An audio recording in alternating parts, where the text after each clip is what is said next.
place in Wisconsin. Yeah, a little high school there, and it was quite a thrill. Now, you weren't Sergeant Slaughter then, right? How did you wrestle? What was your first? I just wrestled as my real name, Bob Remus. Okay. And then as I progressed, and I ended up going out to Vancouver, Canada, for my first apprenticeship, and I was Beautiful Bobby. My favorite wrestler had two favorite wrestlers. Billy Graham, superstar Billy Graham, because he had the flamboyant, colorful outfits. And another wrestler by the name of the Crusher.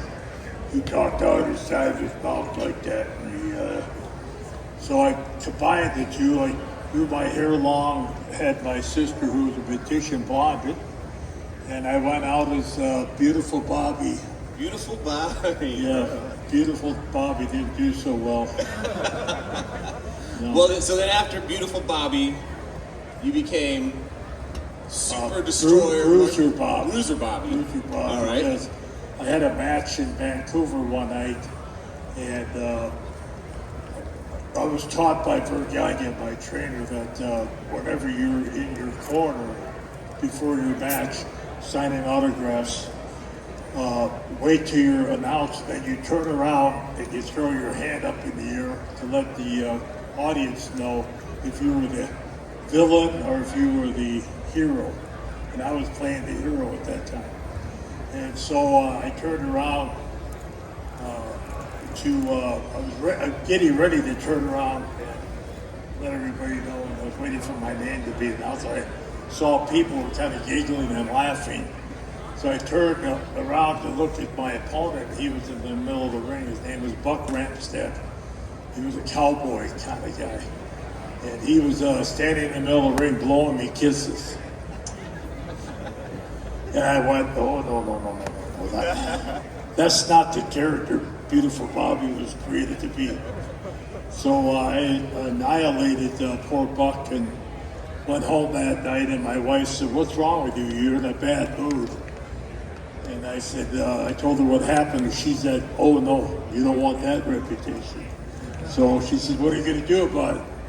I said, "Well, I got a couple days off. I'll take care of it." So I went to the barber shop in Blaine, Washington, and I asked him if he'd cut all my hair off.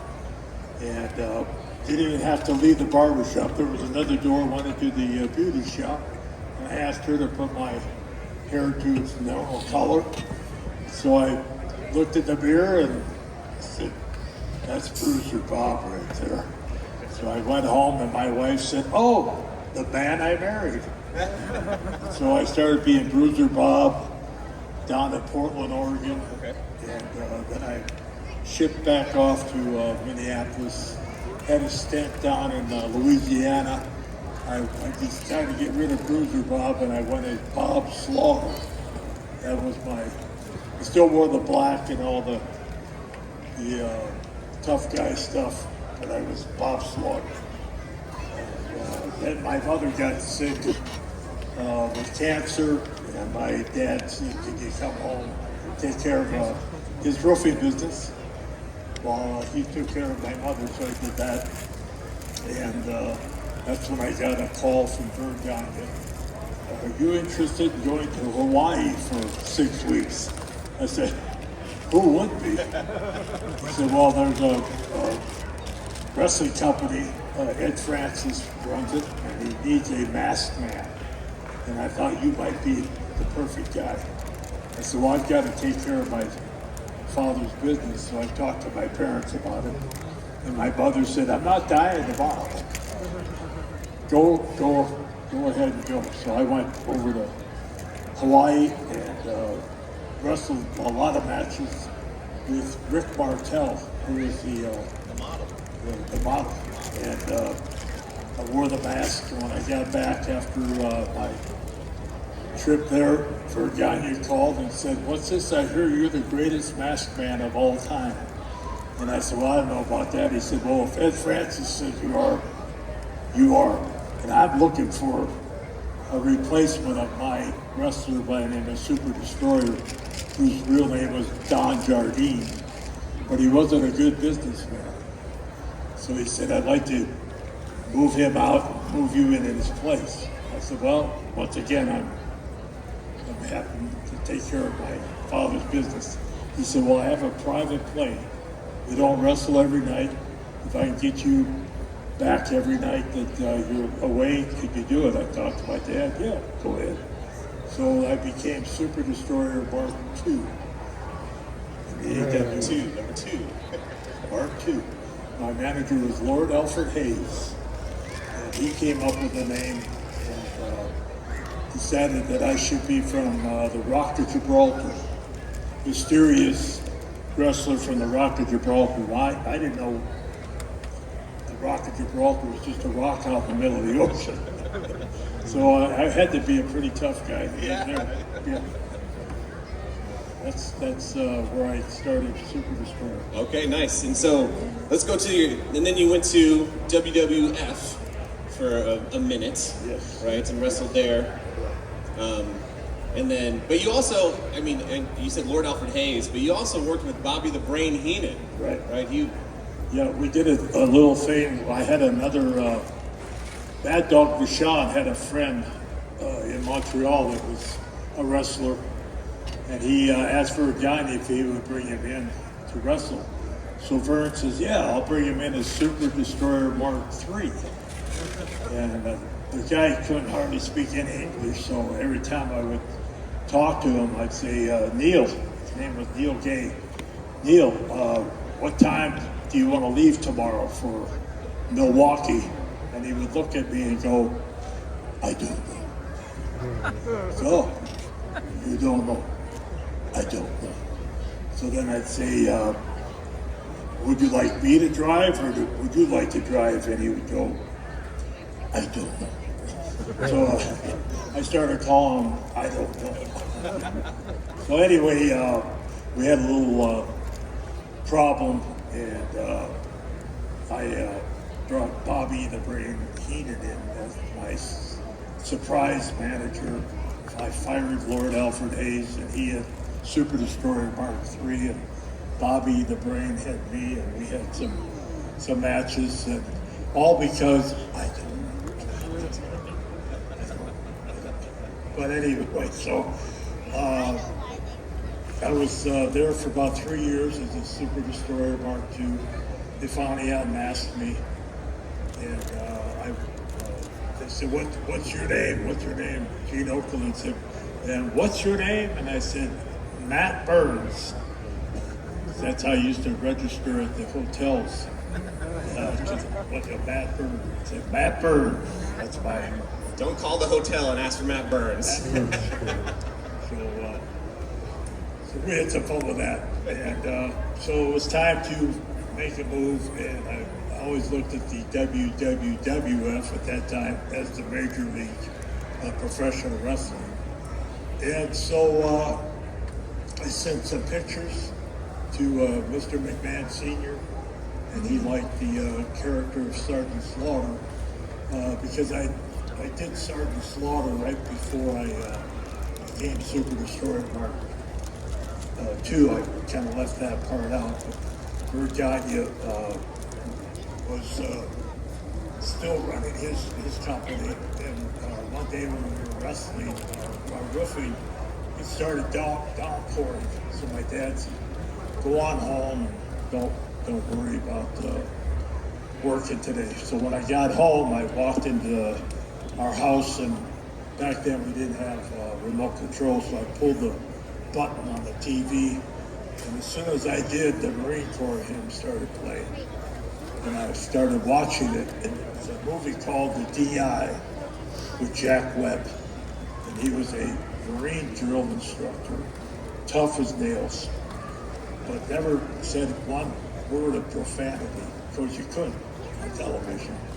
So I said, wow, that would be a great character for a villain in professional wrestling. So I ran down to the Army-Navy surplus store, got myself a brown round, and got some sunglasses and a swagger stick and a whistle, and got home and put on a t-shirt, a sleeveless t-shirt, some fatigues. My wife came home from work and she said, "What are you dressed up for, Halloween?" And I said, "No, it's a new character I'm trying to be." So she said, "Oh, that's pretty good." So next day it rained again, so I went down to the rest of the office and I showed it. I was going to show it to Virginia, and before I could show it to him, I put my campaign cover on and my glasses, and he came over behind his desk, from behind his desk, took my campaign cover off, put it on his head, put my sunglasses on, and took my swagger stick and started doing Sergeant Slaughter for me. Because he said, I hated my drill instructor. He was in the Marine Corps. He said, "That's a great character. I never thought about that." So he said, "You got to do this." And I said, "Well, I'm still working for my dad. It was just an idea I had." He said, "Well, Harley Race just called me and said he's looking for a new young villain, and you'd be perfect." So I ended up going down to Kansas City with my mother's blessing, and then she got sick, really sick, so I had to put the Sarge in the locker box and head back to help my dad. And that's when I kind of missed that out. That's when I was asked by Virginia to be Super Destroyer Mark II. All right, so in WWE, you were one of the most, or are one of the most iconic figures, characters in WWE history. Right? Everybody knows Sergeant Slaughter, a real American hero. But there was a time where you were one of the most hated heels. And for those of you that are not into heel is a bad guy. You were one of the most hated heels in WWE with the Iron Sheik. Tell us about being a bad guy, getting that much hate from the fans. Well, when I first went in to try out, Mr. McMahon Sr. said, "I like the idea of the drill instructor. Come on in." And so they used to do 3 tapings in one night, on a Monday and a Tuesday, in Allentown, Pennsylvania, and Hamburg, Pennsylvania. And then you go out for 3 weeks, and then you come back and do 3 more. So I sat there and watched the first 3 tapings. Right at the end of the 3rd taping, Mr. McMahon came in. He used to have 4 quarters. He would jingle them. He was a very impressive looking gentleman. And he came over and said, "I want you to go out and do a promo with my son." And I said, "Which one is it?" And he said, "He's the guy that's got the fancy $500 suit. He gets $400 haircuts and gets manicures." And I said, "Oh, I shouldn't have a hard time spotting him." So he said, "Is there anything I could do? I want you to do a promo with him before our last match." We used to have what we call the dark match, which was a main event anywhere you want to go to keep crowds from leaving. So he said, "Right before that, I want you to go out and do a promo with my son. And I want to see what Sergeant Slaughter is all about." I said, "Okay." He said, "Is there anything I could do to set up your entrance? You want to be called Sergeant Slaughter? How do you want to be?" And I said, "Well," I reached in my bag and I handed him a cassette tape. And he said, "What's this?" I said, "It's music." He said, "Music?" I said, "Yeah." He said, what kind of music?" I said, "It's a Marine Corps hymn." And he said, "What do you want me to do with it?" I said, "Can you play it over the loudspeakers?" And he went, "Music? I never thought about music." So he said, "Yeah, let me see." So he took it in the production truck, came back, he said, "Yeah, they're all excited. They never thought about it either, so let's try it." So he said, "When you hear the Marine Corps hymn, you go out and find my son and do a program." So the Marine Corps hymn started playing. I went to walk out, and Mr. McMahon Sr. blocked my way. He's got his quarters going. And finally he shoves me out the door of the locker room, and off I go. So by the time I got to his son, I was calling everybody scums, maggots, slimes, pubes. And they hated me, and they didn't know who I was. They were coming over the barrier. They had to get extra protection. So when I finally got to Vincent Kennedy McMahon, who was the everybody knows Vince McMahon is, and so he was at the microphone. And so as he started to introduce me, I cut him right off. Got right in his face. He had a cigar. I said, "Shut your hole, puke. Who gave you permission to speak?" And he was kind of jumped back from that, you know. So I berated him, went around him, told him to stand at attention, put his chin up, his chest out. He wanted that because he was a workout guy. And so I finally went into, I took my swagger stick and I ruffled up his hair right above his ear. And he didn't like that. And so he was giving me the high shoulder. Like, don't do that, don't do that. So finally I whispered in his ear, I said, "Who cuts your hair, Ray Charles?" And he got quite of a chuckle out of that. And so we did the promo, and I went to leave, and he said, "Well, maybe we'll be seeing more of Sergeant Slaughter in the future." And I hit my cigar. I said, "I'll put an exclamation point on the interview." So I took a big puff of my cigar and it blew it in his face as I left, and I said, "You're dismissed." And I didn't realize that he hates smoke. And he was coughing, and he was PO'd. He was bad, really, really bad. So I get back to the dressing room, and the wrestlers that were still there, they're kind of like chuckling. And that poor guy lost his job before he even started, you know, messing with the boss's son. So I'm taking off my combat boots and getting ready to take a shower. Here I hear the quarters. Genuinely walking around my chair, and I bent over and I see these loafers, and I look up and there's Mr. McMahon Sr. looking at me, shaking his head. Gave me one of these, followed me. So I get up, I got one combat boot on and one off, the other my arm, so I hop over and follow him into this back room. He walks around me a couple more times, even in those quarters.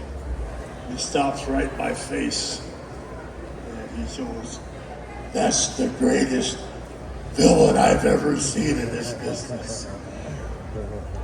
You gotta start tomorrow." He said, "Even my son hates you." I said, "Well, I can't start. I'm still Super Destroyer Mark II in Minneapolis." And he said, I'll talk to Vergania, but you gotta come in. I want you to be my next #1 villain." So I went back and gave my notice with Mr. Vergania, and in 1979, I believe it was around October, I came in as a wrestler, and in 1980, I had my first match, which was at Madison Square Garden against Bob Backlund. Ernie Roth, the Grand Wizard, was appointed to be my manager. I really didn't need a manager. I could talk, but a lot of guys couldn't, so they would have managers. And so I made him my general. I called him my general. And we tore it apart. Yeah. Oh yeah, absolutely. That's where the Sarge first started. Nice. Now you were a WWF champion. Yes. You were a heavyweight champion. You defeated the Ultimate Warrior at Royal Rumble '91. Right. Take us through that match and how it felt to win the title. You know, not many people can say that. What happened was Mr. McMahon, my first tour of duty, came to me about 6 to 7 months after I started, and he said, "Sarge, I want you to leave." I said, "Did I do something wrong?" He said, "No, you're doing everything right. I just don't want you to get overexposed your first time here." He said, I can send you down to Charlotte, North Carolina, and they need a good villain. So off I went, and after about 2 years, I got the call that Mr. McMahon wanted me to come back. So I went back for my second tour of duty, and again, we did the 3 tapings in Allentown and Hamburg. And so after the taping, he would invite a few people to join him for dinner. So he invited me since I was coming back from. But I was even more of a villain the second time I came in because I learned so much more down in the Mid-Atlantic wrestling. And so he said, Sergeant, it's so good to have you back. You're the greatest villain of all time. And just patted me on the back and praised me and praised me. And I said, well, Mr. McMahon, if you think I'm such a good villain, you ought to see me as a hero. And he said, hero? I said, yeah, I could be a great hero. And he goes, no, Sergeant, you may be a good hero for about 3-4 months, but then it would be good. But what you got in mind? So I said, well, you got the Iron Sheik from Iran. And I said, we never really got any payback for what Ayatollah Khomeini did. We never got to really punch him in the nose. Kind of got away with it. I said, why don't you let me, Sergeant Slaughter, challenge the Iron Sheik? And he's like, I don't know. See, I went through all the things that happened, the hostage situation, and the killing of the Marines at the embassy, and the Black Hawks down. I laid it all out. And I kind of like hypnotized him. He was like, then he snapped out at me. So, you always had me there, Sergeant. You always had me there. That's a great idea, but that'll only work for a little while. And I look over his shoulder, and there's his son who's taking over the business, and he's going. So he turned around. He said, "Vinny, don't you turn the sergeant into a hero. It'll work for a little while, but it won't long time. It won't work." So okay. So now we go off and do another three-week tour. Come back for TV. Now I do my first match as a villain. Then I do the second match as the villain. The third hour I'm off. The Iron Sheik is going to wrestle Eddie Gilbert. And his manager was Fred Blassie. He was called the Ayatollah Blassie. And so here comes Vince McMahon into the locker room. I'm taking my outfit off because I don't have to do anything the third hour. So he says, "Sarge, are you ready?" And I said, "I was born ready, Vince. What do you want?" He said, "What you talked to my father about 3 weeks ago about going against the Iron Sheik." I said, "You want to do that?" He said, "Yeah." I said, "When?" And he goes, "Now." I said, "Now?" He goes, "Right now. The Iron Sheik's going off for his match, and I'm not going to tell him. And I'm not going to tell anybody. Only you and I, but I have to tell the truck because they got to play your music. And I want you to go out there and challenge him and give me your best General Patton promo." I got 3 minutes to think of what I want to say, but that's the way it was in those years. You didn't have scripts. You ad-libbed everything.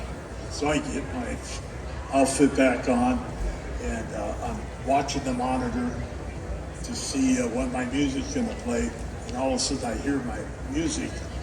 Before I walk out, I'm looking at the monitor, and I see Fred Blassie and the Iron Sheik yelling, "Wrong music! Wrong music! Wrong music!" because the Marine Corps hymn was playing. And so when I stepped out, the people were kind of like, "What's Sarge doing out here?" So then as I progressed and went toward the ring, here come the Iron Sheik, and we had a little face-to-face confrontation. And Fred Blassie got in between us. I said, "You want somebody to wrestle? I'll wrestle." Because he just annihilated poor Eddie Gilbert. They were putting him on a stretcher, taking him out. So I got in the ring, and I grabbed the microphone, and I said, "Iron Sheik, I declare war on you. The United States of America is gonna declare war on you. And so I grabbed the microphone and I said, there's one thing I always did when I was a young boy in school, and in the Cub Scouts, the Boy Scouts, the Marine Corps, and I put my hand on my heart and I started doing the Pledge of Allegiance. All those people got up off their chairs, stood on their chairs, got their lighters out, and they're doing the Pledge of Allegiance with me in unison. And it was the greatest spectacle in professional wrestling. I went from 20 minutes before that having people spit on me and kick me and throw stuff at me to carrying me out of the ring. A real American hero. A real American hero. So that went on, and finally I get a call from my attorney, and he said, Sarge, I got a call from a friend of mine who works up in Rhode Island, and he has a friend that works for Hasbro. And I said, yeah, Hasbro? He goes, yeah, G.I. Joe. And they're looking to go in a new direction, different direction, and have a real live character. It's always been animated, there's always voices.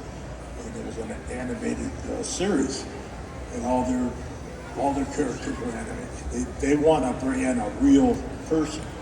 And you're one of four that they would like to talk to. So let's go. So we got my camouflage limousine, went up to Pawtucket, Rhode Island.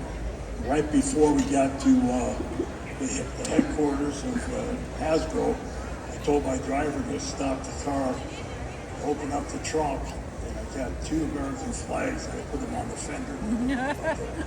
Camouflage limo, and I said, drive as slow as you can around this area. And I'll tell you when to go into the Hasbro headquarters. So we went through the parking lots, the dry cleaners, and the barber shop, and the grocery stores, and just kept driving around. Finally, I said, okay, let's go. So we pull in, and I get out, and I look behind, and there's about 80 to 100 people chasing the limo. And they catch up to the limo, and I get out, and I got a camouflage sports coat on, my campaign cover. I look into the windows of the Hasbro office, and all these guys are jumping up and down and screaming and going crazy. And as soon as I walked toward the door, they went, welcome. So we go into this huge conference room, and they're telling me all about what they want to do. They said, but you're only one of 4 that we're thinking about. And I said, oh, okay. They said, Arnold Schwarzenegger. So I said, well, that's not good. Sylvester Stallone. That's even worse. And Chuck Norris. I said, there's no damn way I'm getting this. So I said, you're the 4 choices that we're going to get to. So we have the meeting, and we go to leave, and as I was halfway out of the conference room, I turned around, and I said, well, let me tell you, Reagan, something. Each and every one of you Reagans, my name is Sergeant Slaughter. And if you're looking for the real American hero, you're looking at him. And you're dismissed. And so I walked out, got in the limo. My attorney said, that was a little rough, Sarge. That was a little rough. So, of course, we didn't have cell phones back then. We head back to our homes in Connecticut. And we decided to stop and have an early dinner. So we go in, and he said, I'm going to go check the payphone and see if I got any messages. Because he was off having a good time with me. And he had some divorces and other things to be taken care of. And so he comes back and he said, They've called me 3 times. They want you to be their real American hero, the real live American hero. They want you to be their ambassador. So I said, okay, great. That's right. That's awesome. G.I. Joe, immortalized G.I. Joe. That's pretty cool. So we have about 12 minutes or so left, and I'm sure our audience has some questions for you, Sarge. We got Moose in the audience with a microphone. If anyone has a question for Sergeant Slaughter, please head on up to Moose and ask away. Thank you. First of all, thank you so much for being here. Good to be here. So my question is, with a lot of the WWE now not doing as many house shows as they used to, what are your thoughts on that as a former wrestler? Well, that's where you learn the business, is getting into the ring. And every night we would wrestle sometimes 3 times on a Friday, 3 times on a Saturday, and 3 times on a Sunday. They would do matinee shows, then they do an afternoon show, and then they do an arena show. And that's where you learn the craft. That's how you wrestle every different possibility of an opponent. And I just think they're not only not giving the fans the opportunity to see more of them, because they're not traveling as far. They're doing so many pay-per-views now that people can just stay at home and watch that. But I think they're cheating the fans and their talent to be able to really learn the business. What we call a ring general. I was a ring general. I controlled the match. No matter who I wrestle, I controlled the match. And that's a lost art now, because they don't get enough time to learn that. But I think they should go back to doing more, smaller arenas, smaller shows, high schools, where you can get up close, get autographs, touch them, grab the wrestlers as they walk by, or give them a slap on the back. Thank you for entertaining us. I just think that's a loss. It's lost. There's a couple of groups that still do that. That's why they're getting more popular. But who am I to say WWE is on fire? They make more money on merchandise than I made in a year. Wrestling there. Thank you so much. You're welcome. I did want to point out that when I did get the contract for Hasbro to be the first living G.I. Joe, I went to Vince McMahon to tell him. And I said, Vince, I got something big, really big to tell you. Well, what is it? So I told him. And he said, well, kid, thanks for trying, but I can't let you do it. I said, why not? I'll be the first living G.I. Joe animated. You're going to do an animated series and action figures, and I'll be a real life wrestler too. And he said, well, I just signed a contract with LJN last week, and that would be a conflict of interest, so I can't let you do it. And I said, L who? He said, LJN, the toy company. I said, I'm talking Hasbro here. He said, well, I'm sorry, but you can't do it. So we had a battle, and I ended up having to skip town, and right before WrestleMania 1. It was supposed to be Hulk Hogan and I against Roddy Piper and Mr. Wonderful, Paul Orndorff. That was supposed to be WrestleMania 1. So I kept saying, I'm going to go to Hasbro. He said, you can't go. You can't go. You can't be at both places. So finally he said, Sarge, if you want to go, go. I can't have you at both. But I really want you to be here for WrestleMania because it's our first. So I went home and I told my wife about it, and she said, it's pretty simple, pretty simple. I said, it is? She goes, yeah. You can always be a professional wrestler, but you can't always be the first living G.I. Joe. And look who you're beating out. Arnold, Chuck, Sylvester. What more could you ask for? I said, that's why you get the big bucks, honey.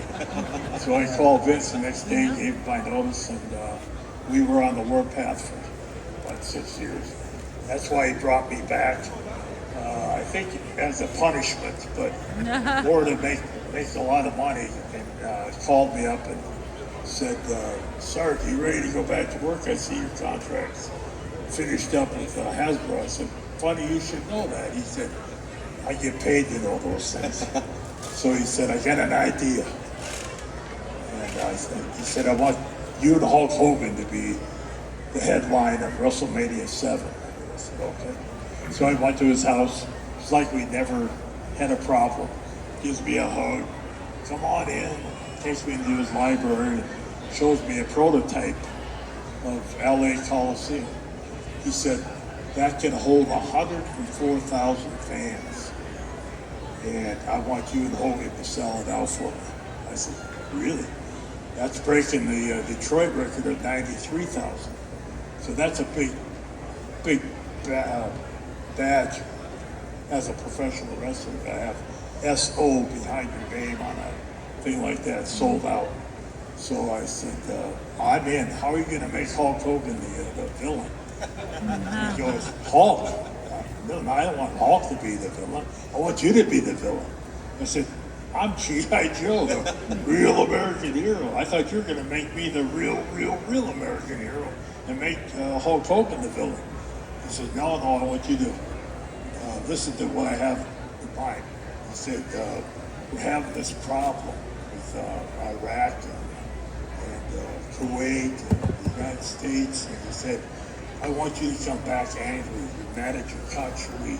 You're upset with your military because they're a bunch of wussies now. They let a little country like Iraq overtake Kuwait, get all the uranium. They're going to make a nuclear bomb and this and that. And I'm what? You want me to be an Iraqi sympathetic? I'm G.I. Joe. Well, just think about it. It could get a little rough. And I said, rough? I'm in. So I said, I'll do it if you let me go all the way with it. He said, you go all the way with it. So I wanted to get that in before. No, absolutely. So all hell broke loose. Yeah, literally. Yes. What's it like to know that you're going to be immortalized through like TV and action figures? What's it like to be immortalized in TV and as an action figure? Yeah. Well, it takes a while to sink in. It really does. When you see yourself as a little action figure and you're plastic and you realize that people are, thinking that's pretty cool, it's a really, it shows a lot of hard work was put into what I did, and I dedicated my career, my life to making people either hate me or love me. And the whole part was to entertain them. I wanted to entertain. And so it was quite a, they're still making G.I. Joe action figures. We have 2 coming out this year. One with double pack with Mercer, one of the Renegades. And now we have another one coming out at the end of the year. And they just keep coming up with new ideas. They're going to bring the Triple T tank back. They just did a thing with the, what's that, where they make a machine into a robot. Transformer. They just brought that out. They took the Triple T tank and they make it into a Transformer. Leatherneck and I are the figures in that one. But it's just amazing what they come up with. So as long as they keep it going. They will. Yeah. They will. Thank you. Very good question. Thanks, buddy. It's hard to brag on yourself. Who was your favorite person to go up against?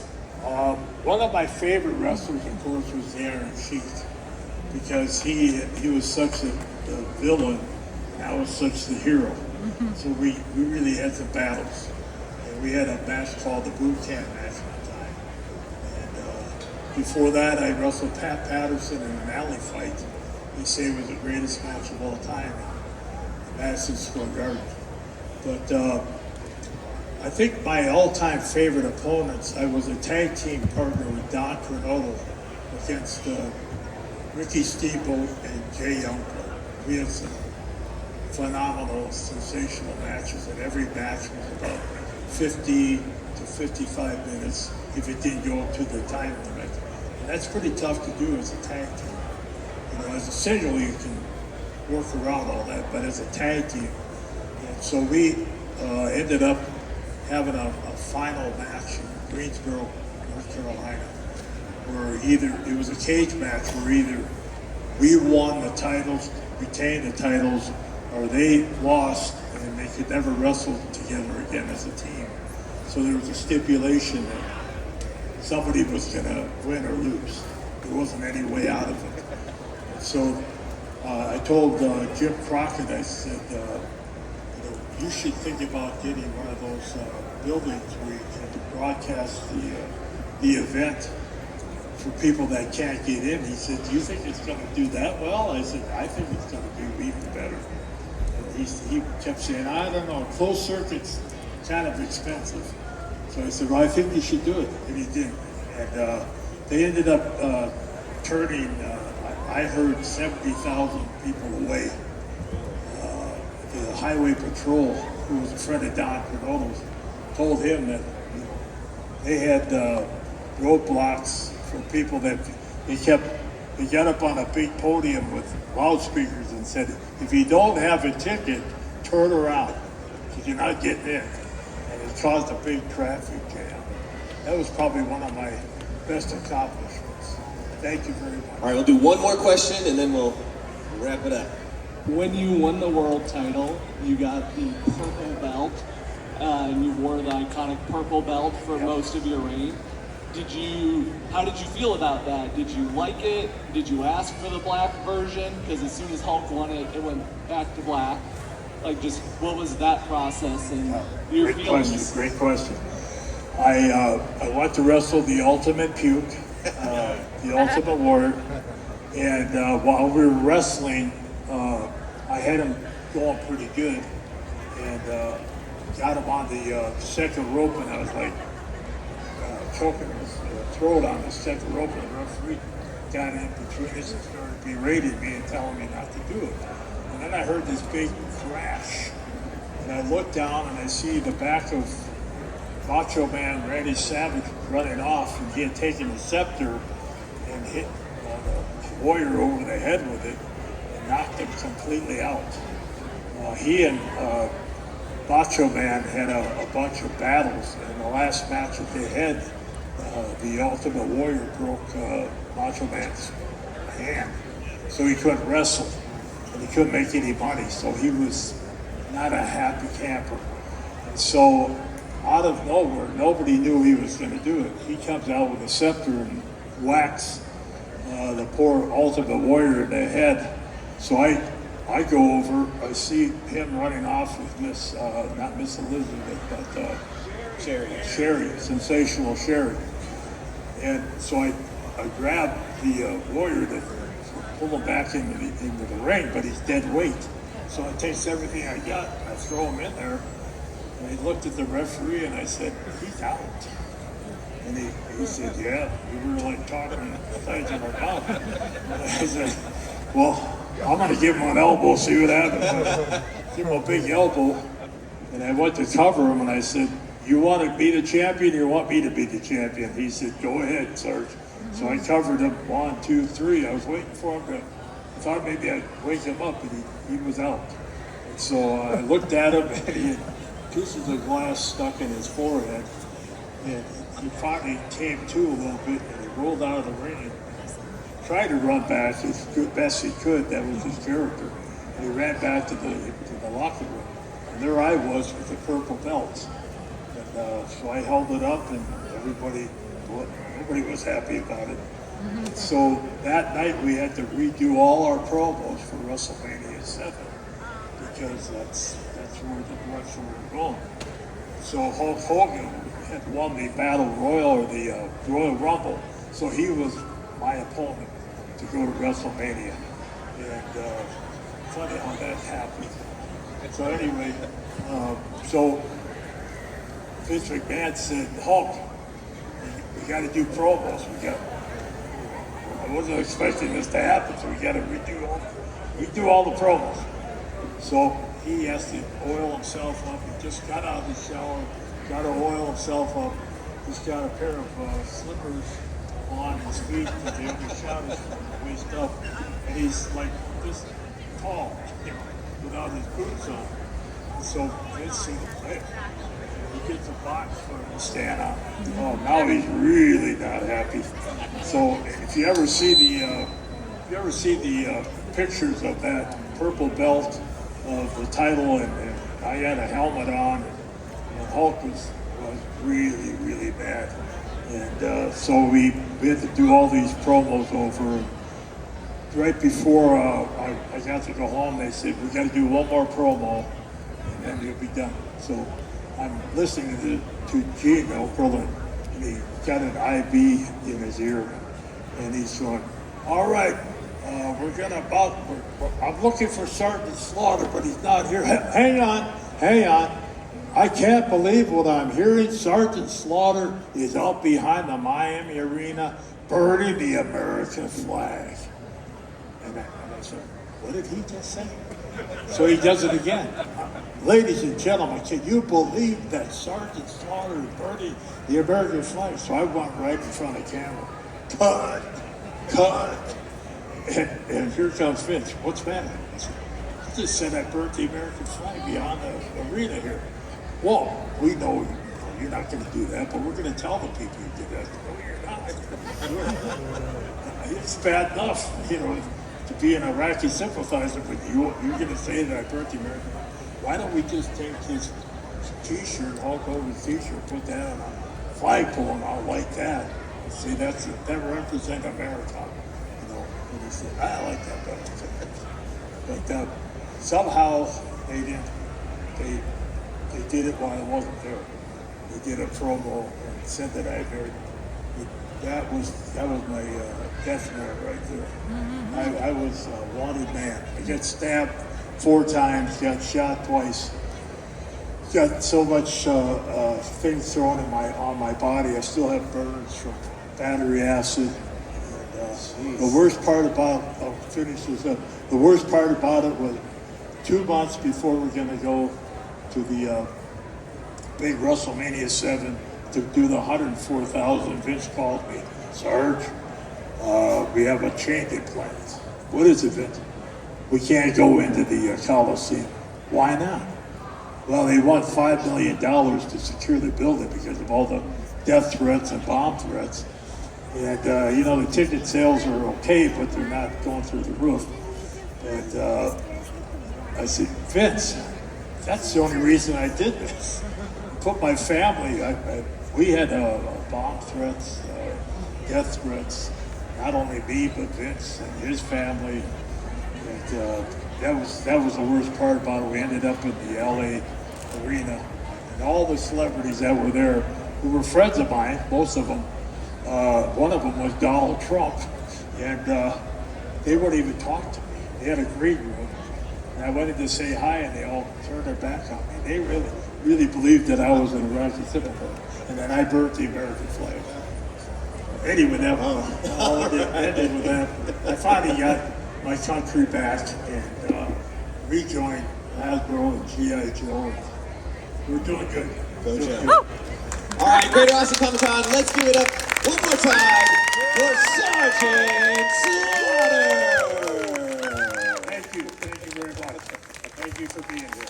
And remember, you can go see him at his booth. He'll be here the rest of the day, get some autographs, take some pictures, go see Sarge. Come by the booth, and if you're brave enough to get a Cobra Clutch, you can earn a prestigious challenge. I'll do it right now. Ready? Okay. I'll do it.